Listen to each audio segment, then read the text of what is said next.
Hey, what's going on YouTube? Hiker Dave here. Hope everyone's doing well today.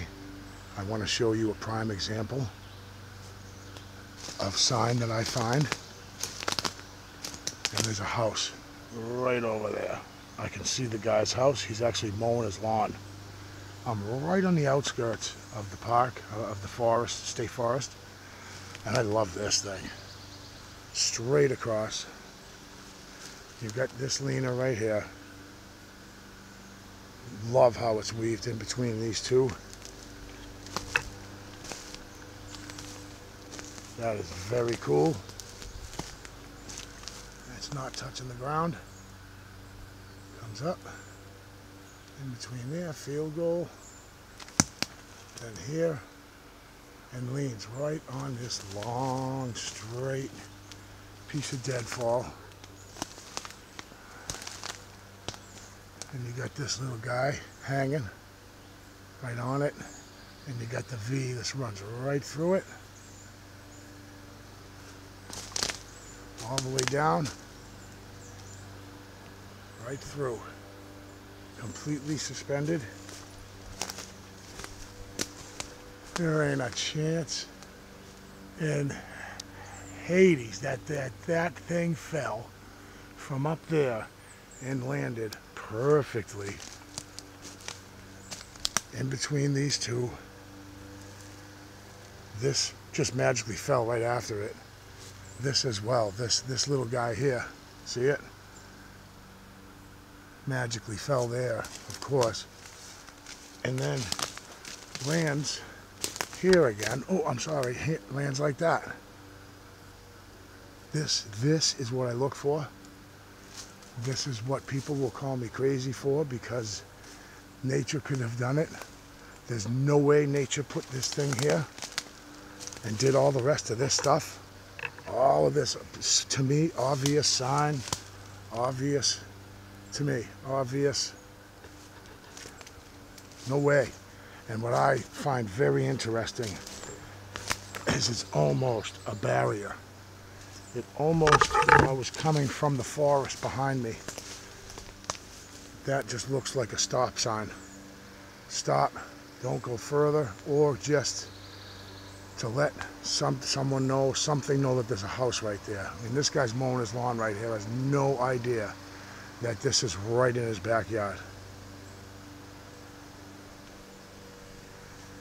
I don't know about you guys. Comment on that if you, and say it. Say, Dave, that, that's, I could tell you how that fell. And then you've got this. Fresh break. Fresh snap. You got this leaner on it.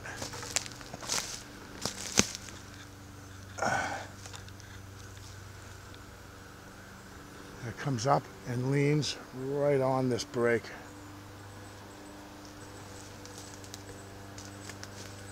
I find that fascinating. I love to see it. It caught my eye right away off the trail. And I love it. Love just how nice and straight that is. And you've got it's weaved in between. And you've got these little ones behind it. That's weaved in also.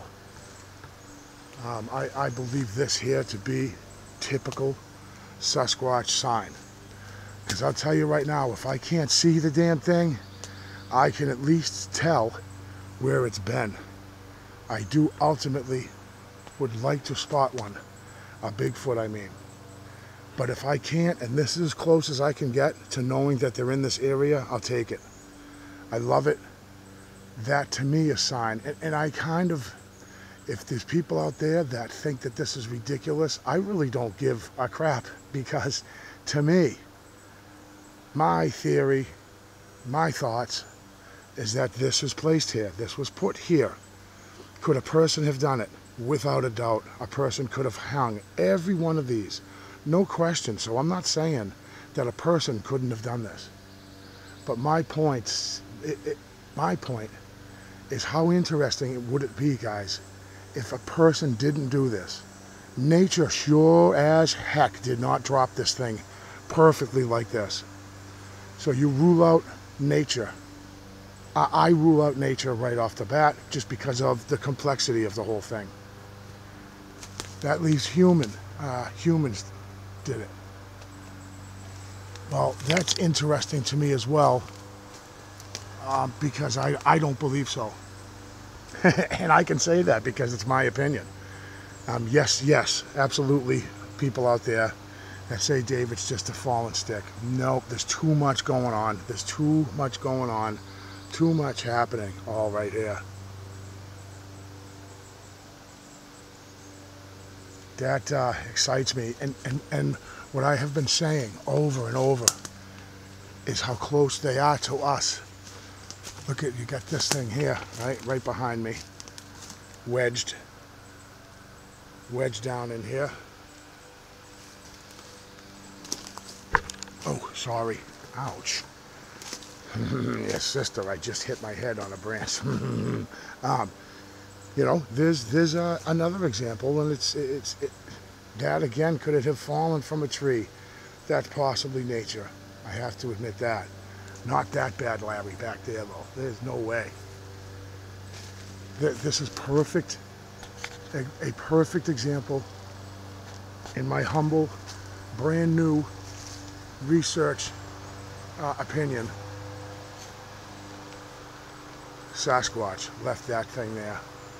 Whether it be a sign, I mean, this guy, look at, he's right here.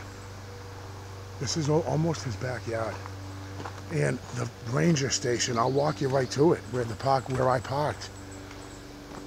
I find more activity, I'm sorry, not activity, I find more sign as soon as I walk into, off a trailhead and I start down a trail. It almost never fails. If I'm in an area that has sign, it's generally right off the bat. You go into an area and you're not seeing anything within the first, I'm going to say, eighth of a mile, then you probably won't find much sign there. And I'm talking about these parks that I go in. I'm not talking about if you go into the mountains of New Hampshire and you set off into the woods up in the mountains. I think that they're different. I think that they act different, or for why I don't know. I would think that up in New Hampshire and Maine, Vermont, I believe that their freedom to roam is a lot. They have an opportunity to. They don't have so many obstructions. Is kind of, I guess, what I'm trying to say.